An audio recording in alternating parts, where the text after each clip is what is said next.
right, let's move on to our AAPS annual staffing report for 2022 and 23. Dr. Swift. Thank you, Madam President and trustees.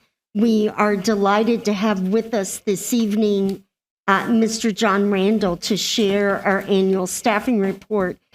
Trustees, I want to offer just a couple of remarks. I'm considering the time that your agenda is heavy this evening, so we'll get right over to Mr. Randall. But I want to open by sharing it's a really great day when you're excited about the talent of the Chief Talent Officer.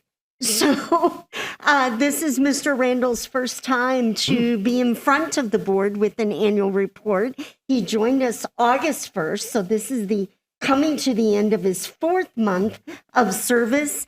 And I just want to share with you, trustees, he is very familiar with this data. He shared it with performance on Thursday evening. Thank you all for doing that.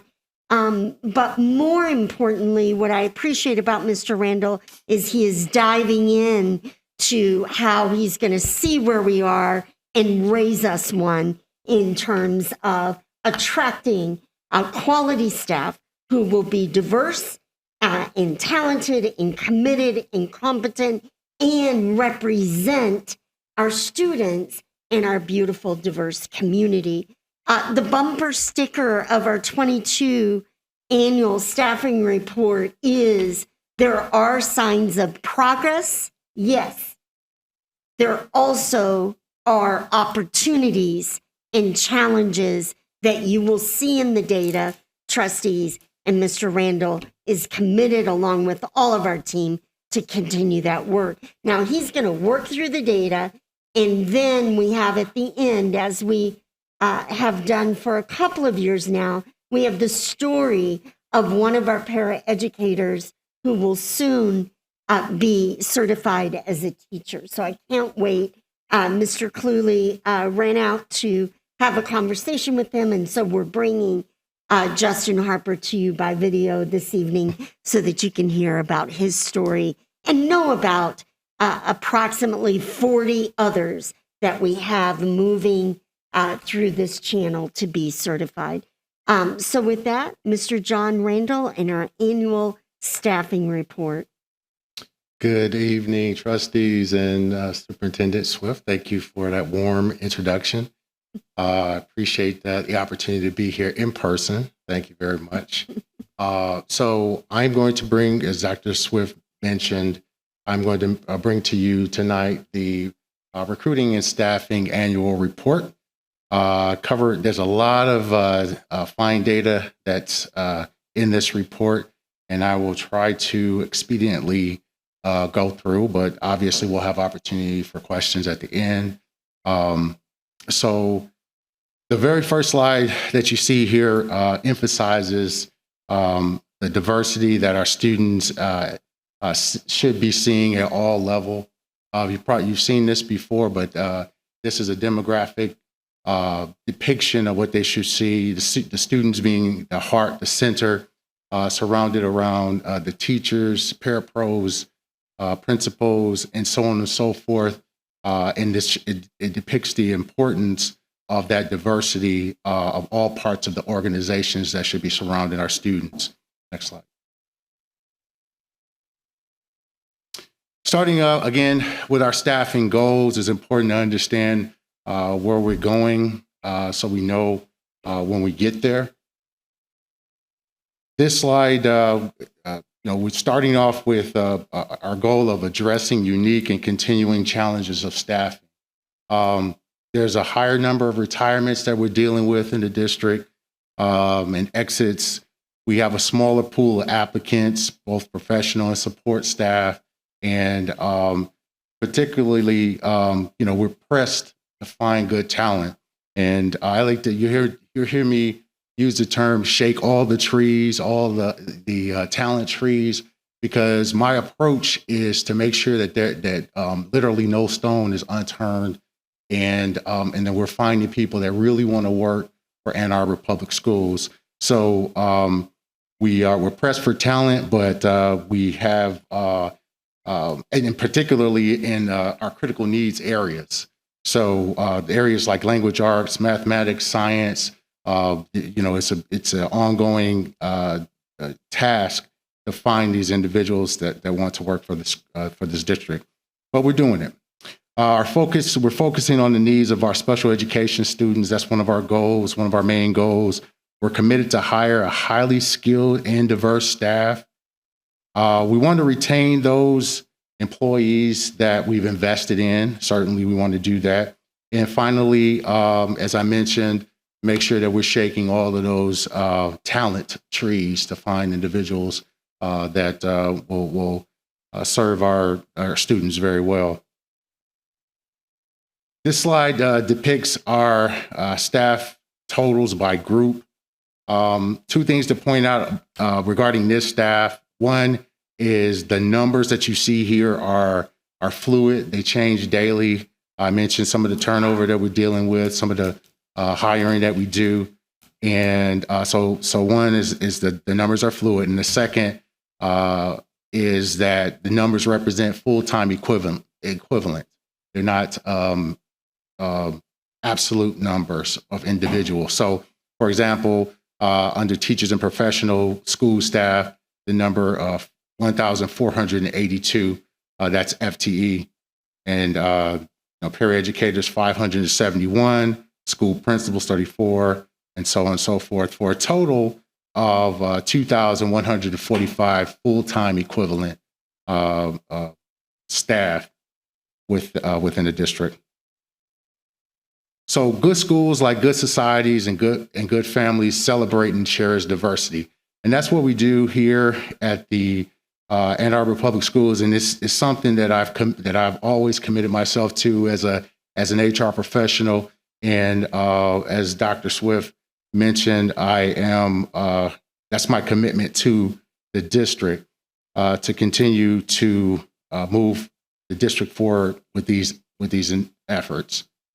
Following the theme of diversity and the importance of diversity, we obviously have some diversity core values within the school district. Like any great, like most great organizations, we respect, celebrate, and benefit from diversity. We believe diversity is a strength in the community and the schools. Our students and staff benefit from many perspectives and rich culture of a diverse educational environment. And diversity is what drives us, drives our work here within the district and within the Human Resources Department. So the next few slides, you're going to see quite a bit of data, but we'll go through it as expediently as possible. You've seen some of this stuff before, maybe, but it's very important, and I believe it highlights where we are and the success that we've been able to achieve. So student and teacher, race, ethnicity data, a state and national comparison. We'll begin with that. Next slide. So as you can see here on slide 8, this is some important student and teacher race and ethnicity data. As you can see, Ann Arbor Public Schools student population in many ways mirrors the national data. We, at this point, you can see we're a little bit with regard to Asian population of our students, a little bit higher than the state and national. And then the category on the end, I want to point out the 22% you'll see other. That group is, and these are, I should have mentioned, these are individual self-identification. Mm-hmm. And so these individuals in this category identify as either Arab American, Hawaiian, Pacific Islander, multi-ethnic, other, or two or more races. So 22% of our students self-identify in one of those categories. Slide number 9 here. As you can see, teacher These are the teacher, this is a teacher comparison. And as you can see, teachers similar to state and national, the state and national levels across the board pretty much. We do a 4-year comparison for as long as I could go back in the data that I've seen. We've been doing a 4-year comparison to see kind of where we stand over the last 4-year period. And the next slides will go into that. So this is, again, the Ann Arbor Public Schools student population over a 4-year period. And you can see over this 4-year period, the student population pretty much remained consistent over time in all of our groups. This is our teachers and professional school staff. And as you can see here, we pretty much remain consistent over the 4-year period. Our paraeducators and other school support staff, again, you'll see a pretty consistent over the years. This is one that we're very excited about with regard to our school principals. We've seen tremendous growth in this area of particularly African American and Hispanic principals over the 4-year period. So particularly in 22, 23. Obviously, there's some areas, specifically Asian and American Indian, Alaskan Native, where we have some opportunities for progress there. But as you can see, we are making some tremendous growth with regard to diversity in our school principals. Building leaders, as you can see with our building leaders in slide 15, you see a similar dynamic as with the principals. You see an increase in the African American building leaders at 38%, and still some additional opportunities here for Asian and Hispanic and some other areas. But again, we keep our focus on those opportunities to increase those areas as well. Our central leaders, similar pattern as you can see, increase in African American representation in our central leaders. Over particularly in 22, 23, and again, some similar opportunities there. The next couple slides go into a student staff comparison. And as you can see here in slide 18, the African American student representation is about 13% of our students are African American, and pretty much across most of the areas except for teacher and professional staff, we are definitely, all those areas are well represented with regard to the support staff. Again, some opportunities to increase the number of teachers and professional school staff that are African American. Slide 19. You can see the Asian representation of our district. 13% of our students are identified as Asian, and there's just some areas of opportunities within the Asian representation, which certainly we keep our eye on those areas. Hispanic representation, pretty consistent across that representation.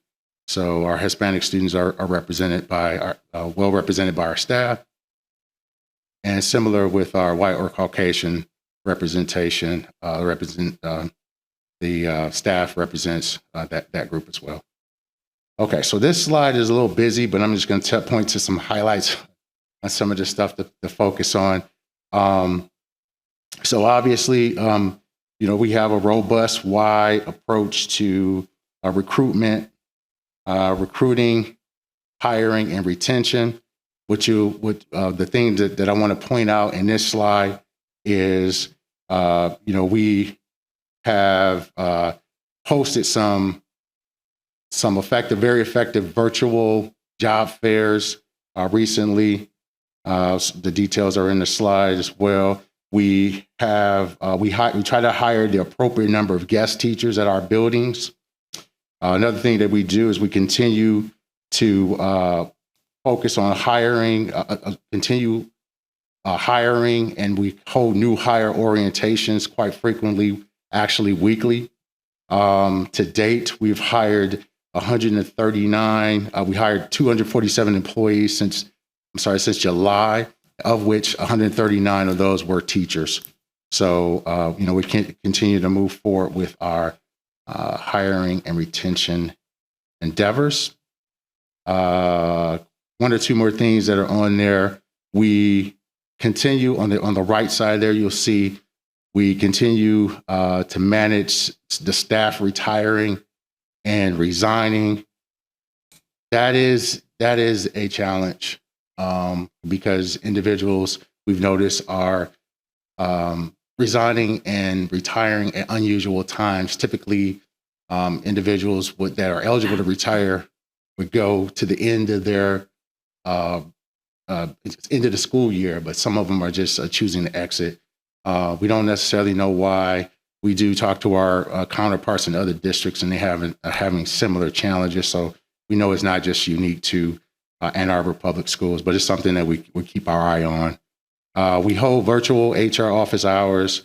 We call it because we do that on Thursdays. We want to make sure that we're engaging our employees that feel like, we're in this virtual world and they don't have anyone to connect to. So we try to make somebody at least present one full day for employees to contact. And we call that HR on the road. With regard, in slide 23, with regard to new teacher recruitment and retention, we do have an ongoing action plan. We continue to collaborate with Eastern Michigan University and the Washington ISD to support our paraeducators in pursuit of teaching certification, particularly in emotionally impaired. We currently have 18 Ann Arbor Public Schools paraeducator participating in that program. We're very excited about that. Later in the presentation, we're going to highlight one of the individuals that is in that program, which we're very, very proud of. We continue to partner with key undergrad and universities and organizations. We continue to hold annual career fairs. We provide student teaching opportunities and for various students, and then we follow them so that the goal is to not just give them an opportunity, but to hire them to the district after they've completed their time here. We seek new advertising opportunities. Like I mentioned, you'll hear me use that term, shake all of the potential employee tree. So we try to advertise in different places, as you see some of those places listed on the slide. And we obviously have expanded our Grow Your Own program, which we're very proud of. Okay, so there's some challenges with educator. You'll hear the term over and over again that there's a national educator, a national teacher shortage.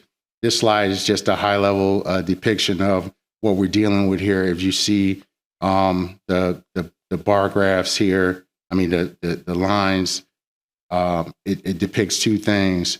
That there's a lower university enrollment, and universities are reporting that fewer people are enrolling in the education program and teaching programs. So that's a challenge that we're dealing with. And the other thing is even lower than those that are enrolling is those that complete the program. So what you'll see here is, and these are Michigan schools that's reporting this information. All the school districts that are hiring teachers are competing for this small group of teachers that are graduating. So it's a huge challenge there. This slide gives me hope, if you will.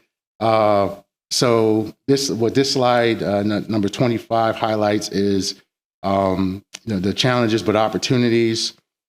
It talks about, so you see that 146,000 19 number.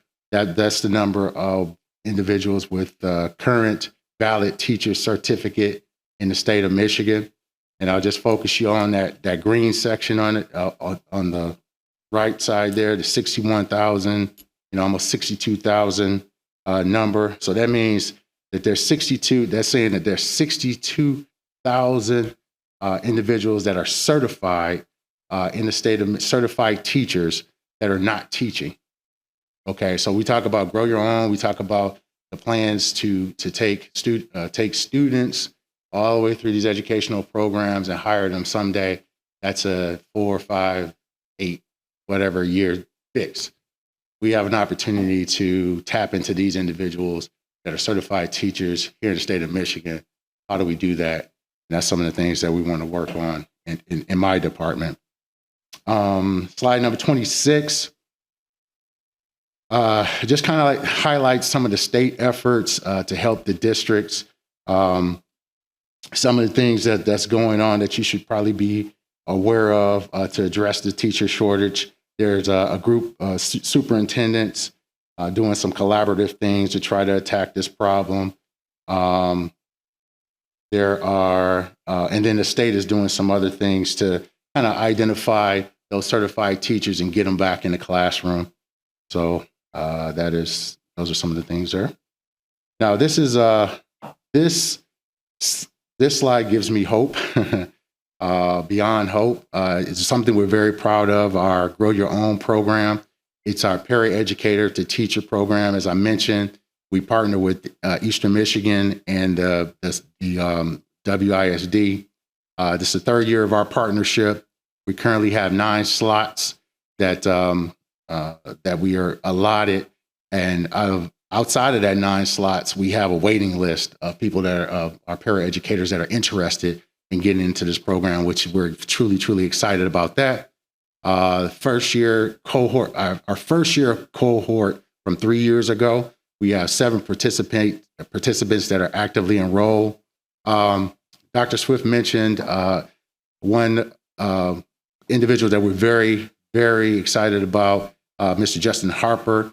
He was one of the first cohort, you Grow Your Own candidates. He worked through EMU. He's currently a teacher at Dickin Elementary, and I spoke with him recently. It was a little while ago when I put the slides together, but he was taking his final exams and classes for 2022, and I'm sure if I talk to him now, Andrew had an opportunity to talk to him, he's probably said he aced everything, so we're proud of that. So we want to show a quick clip about of an interview that was done today. Thank you, Mr. Randall. Before you go to that, just a reminder,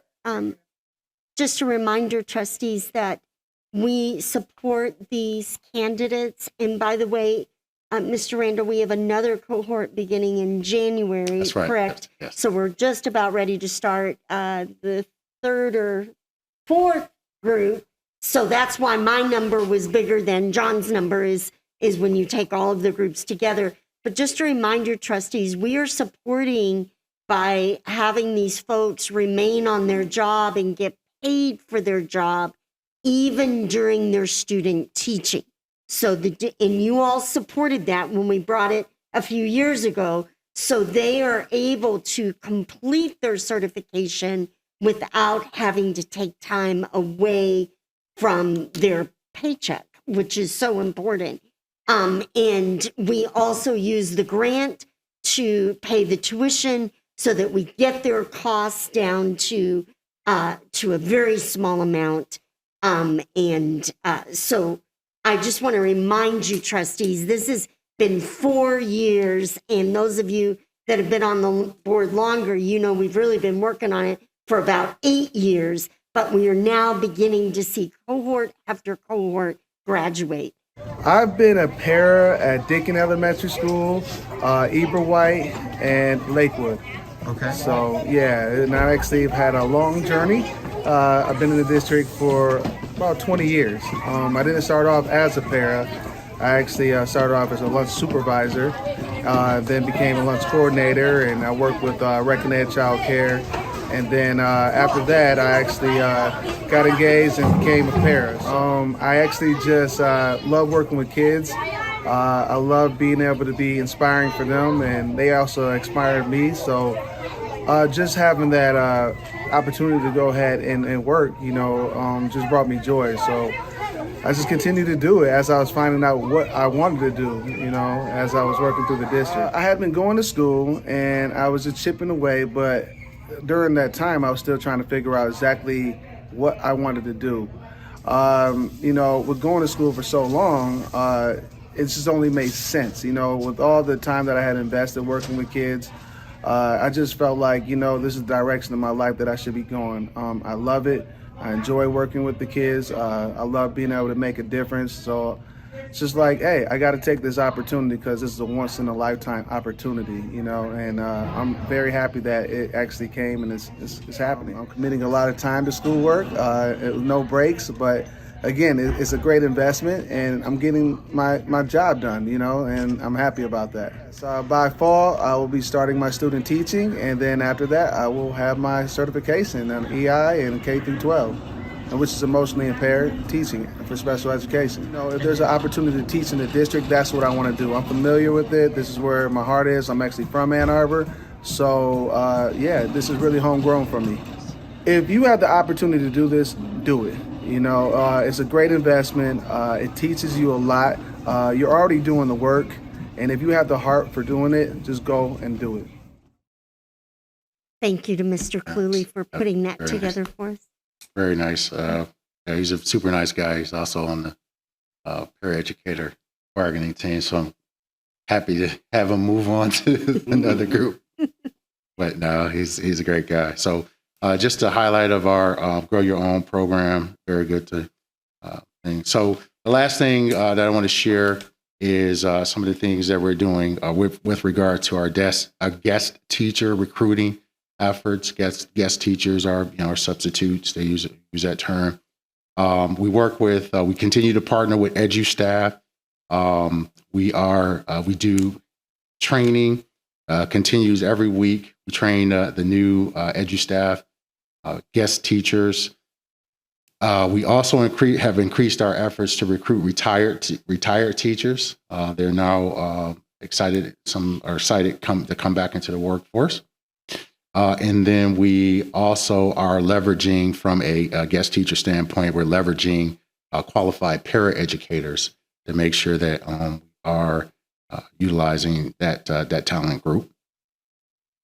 Finally, next steps in building pipelines. We're committed to continuing our efforts to hire, support, and engage all staff, but with a particular emphasis on our minority staff.